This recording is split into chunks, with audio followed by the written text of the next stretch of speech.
Hello दोस्तों मैं राहुल मिश्रा और आज के वीडियो में हम डिस्कशन करेंगे कि जब भी हम कोई ऑर्डिनो से प्रोजेक्ट बनाते हैं तो 5 ऐसी कौन सी कॉमन मिस्टेक्स हैं जो हमें अक्सर देखने के लिए मिलती हैं।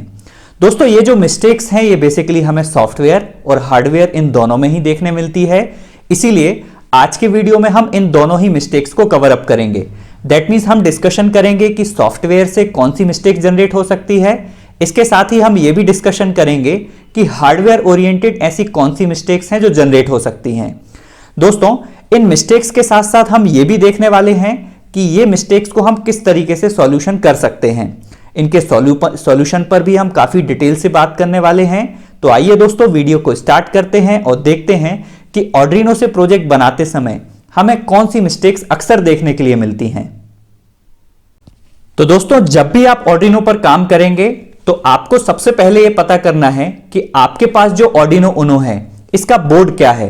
दैट मीन्स आप जब भी यदि कोई प्रोजेक्ट बनाते हैं तो आपको ये कॉमन मिस्टेक्स देखने के लिए मिलती है कि ऑर्डिनो सिलेक्शन बोर्ड प्रॉपर्ली नहीं हो पाता।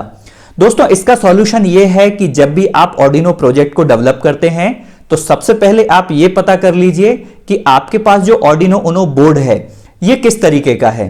क्या ये ऑर्डिनो उनो है, क्या ये ऑर्डिनो नैनो है, कि क्या ये ऑर्डिनो मेगा है। दोस्तों यदि आप ये क्लियर कर लेते हैं देन आप बोर्ड सिलेक्शन प्रॉपर्ली सॉफ्टवेयर में कर सकते हैं। दोस्तों यदि आप बोर्ड सिलेक्शन प्रॉपर्ली सॉफ्टवेयर में करेंगे उससे आपको सॉफ्टवेयर में एरर देखने के लिए नहीं मिलेगी। तो आई होप दोस्तों इस मिस्टेक से आपको इसका सॉल्यूशन भी मिल गया होगा। तो जब भी आप प्रोजेक्ट बनाएं तो पता कर लें कि आपके पास ऑर्डिनो किस तरीके का है। आइए अब हम बात करते हैं कि सेकंड हमें कौन सी मिस्टेक्स देखने के लिए मिलती है। देखो आप जब भी ऑर्डिनो से रिलेटेड कोई प्रोजेक्ट को आप डेवलप करोगे तो आपको एक कॉमनली प्रॉब्लम देखने के लिए मिलेगी। वो जो प्रॉब्लम है वो है बेसिकली पिन सिलेक्शन की। दोस्तों बेसिकली जब भी आप ऑर्डिनो में कोडिंग करेंगे तो सबसे पहले हमें डिफाइन करनी होती है पिन। दोस्तों पिन को डिफाइन करने के लिए आप ये कंफर्म कर लीजिए कि आप किस तरीके की पिन को सेलेक्ट करने वाले हैं। दोस्तों क्या आप एनालॉग पिन को सेलेक्ट करने वाले हैं कि क्या आप डिजिटल पिन को सेलेक्ट करने वाले हैं। यदि आपका पिन सिलेक्शन क्लियर हो गया है कि आप एनालॉग यूज करने वाले हैं तो आप वहां पर एनालॉग पिन को डिफाइन कीजिए, और यदि आप डिजिटल पिन को यूज करने वाले हैं तो आपको वहां पर डिजिटल पिन डिफाइन करनी पड़ेगी। इस तरीके से यदि आप एक बार पिन को डिफाइन कर देते हैं दैट मींस डिजिटल पिन को डिफाइन कर देते हैं तो आप उस पिन को यूज नहीं कर पाएंगे। दूसरी बात इस तरीके से यदि हमें पिन से रिलेटेड कोई मिस्टेक्स देखने के लिए मिलती है प्रोग्रामिंग करते समय तो आपको विशेषता यह ध्यान रखना है कि आप जो पिन सेलेक्ट कर रहे हैं वो डिसाइड कर लें कि ये किस तरीके की पिन है, ये डिजिटल पिन है कि एनालॉग पिन है। आइए दोस्तों अब हम बात करते हैं तीसरी मिस्टेक्स की। दोस्तों अगली जो मिस्टेक है वो है प्रोग्रामिंग ओरिएंटेड।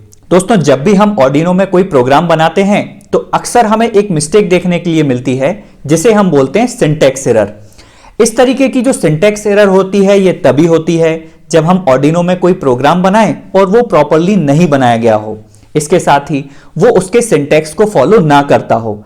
इस तरीके से जब भी आप यदि ऑर्डिनो के प्रोग्राम को बनाएंगे तो सबसे पहले आपको देख लेना है कि वो किस सिंटैक्स को फॉलो करता है।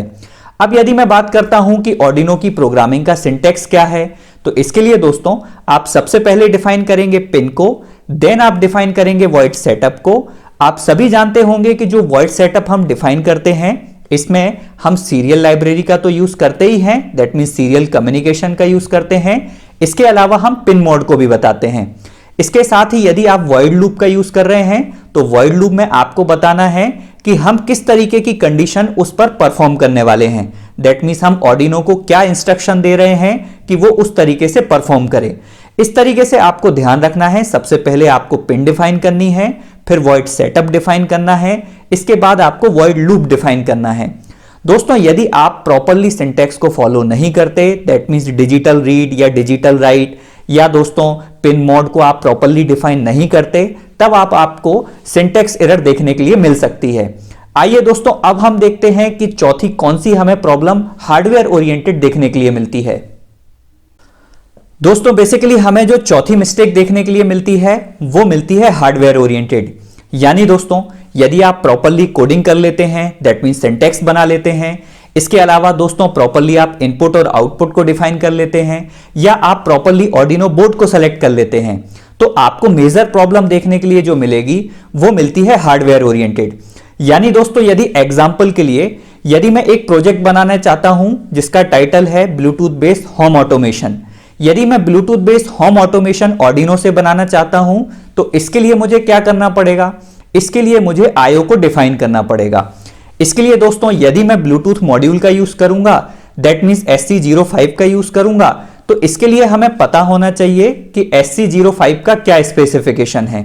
इसके अलावा यदि मैं वाईफाई का यूज करूंगा तो मुझे वाईफाई का स्पेसिफिकेशन पता होना चाहिए। इसके अलावा यदि मैं और भी बहुत सारी कम्युनिकेशन डिवाइस का यूज करूं, जैसे GPS, GSM का यूज करूं, तो मुझे यह पता होना चाहिए कि ये जो GSM है इसका स्पेसिफिकेशन क्या है या GPS है इसका स्पेसिफिकेशन क्या है। जब तक दोस्तों हमें इन मॉड्यूल्स के स्पेसिफिकेशन के बारे में पता नहीं होगा तब तक हम प्रॉपर्ली हार्डवेयर को ऑपरेट नहीं कर पाएंगे। इसलिए दोस्तों जब भी आप यदि रोबोटिक्स ओरिएंटेड प्रोजेक्ट बनाएं या दोस्तों आपको यदि आर्डिनो से मोटर को ऑपरेट करना हो या आपको GSM इंटरफेस कराना हो, GPS इंटरफेस कराना हो या इसके अलावा ब्लूटूथ इंटरफेस कराना हो या RF मॉड्यूल आपको इंटरफेस कराना हो, तो सबसे पहले आप ये पता कर लीजिए कि आपके पास जो ये कम्युनिकेशन मॉड्यूल है इसका स्पेसिफिकेशन क्या है। दोस्तों ये जो स्पेसिफिकेशन है ये स्पेसिफिकेशन आपको कहां से मिलेगा, ये स्पेसिफिकेशन आपको मिलेगा डेटा शीट से। तो दोस्तों बेसिकली आप डेटा शीट को रीड करके प्रॉपर्ली पता कर सकते हो कि आपके पास जो ये डिवाइस है या कम्युनिकेशन मॉड्यूल है ये किस तरीके की वर्किंग करता है। वैसे ही दोस्तों यदि आप मोटर ड्राइवर का यूज करते हैं तो मोटर ड्राइवर के लिए आपको पता होना चाहिए कि हम इनपुट और आउटपुट कहां कनेक्ट करते हैं, इसको कितनी सप्लाई हमें देनी होती है।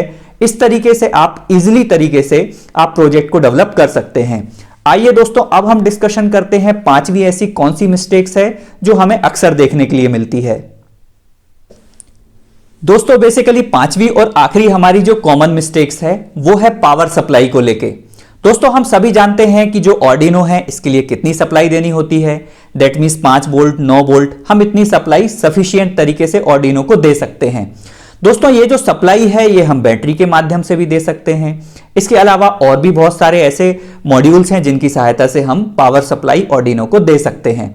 यदि दोस्तों हम रिले मॉड्यूल का यूज करेंगे तो दोस्तों हमें यह मिस्टेक देखने के लिए मिलती है कि हम रिले मॉड्यूल को ऑपरेट करने के लिए लगाते 12 वोल्ट का रिले हैं और हम उसको ट्रिपिंग कराने की, दैट मींस सप्लाई देने की कोशिश करते हैं 5 वोल्ट की।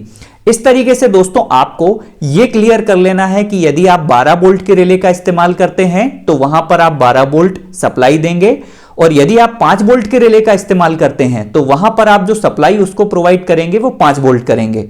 दोस्तों ये जो सप्लाई को लेकर इशू है ये हमें अक्सर देखने के लिए मिलता है। दोस्तों ये जो इशू है ये हमें कब देखने के लिए मिलता है, जब हम कोई प्रोजेक्ट को डेवलप करते हैं जो कि रोबोटिक ओरिएंटेड है। जैसे कि दोस्तों आप सभी जानते होंगे कि जैसे हम रोबोटिक ओरिएंटेड कोई प्रोजेक्ट को बनाते हैं तो उसमें हमें यह प्रॉब्लम देखने के लिए मिलता है कि हम मोटर को ऑपरेट करते हैं 12 वोल्ट पर। यदि दोस्तों हम उसको 12 वोल्ट प्रॉपर्ली सप्लाई नहीं देते तब दोस्तों मोटर प्रॉपर्ली ऑपरेट नहीं करती। इस तरीके से यदि आप सप्लाई का ध्यान रखेंगे तो ये जो पांचवी मिस्टेक है ये आसानी से रिजॉल्व हो सकती है। दोस्तों ये वीडियो आपको कैसा लगा आप हमारे वीडियो के कमेंट सेक्शन में जाकर के कमेंट जरूर कीजिएगा। इसके अलावा दोस्तों इस वीडियो से जुड़े हुए यदि आपके पास कोई सजेशन हो तो वो आप हमें सजेस्ट कर सकते हैं। दोस्तों आगे के टेक्निकल वीडियो देखने के लिए, जैसे कि PLC, स्काडा, आर्डिनो से जुड़े हुए सारे वीडियो देखने के लिए हमारे चैनल को लाइक करें, सब्सक्राइब करें और बेल आइकन पर क्लिक करें। Thank you and good wishes दोस्तों।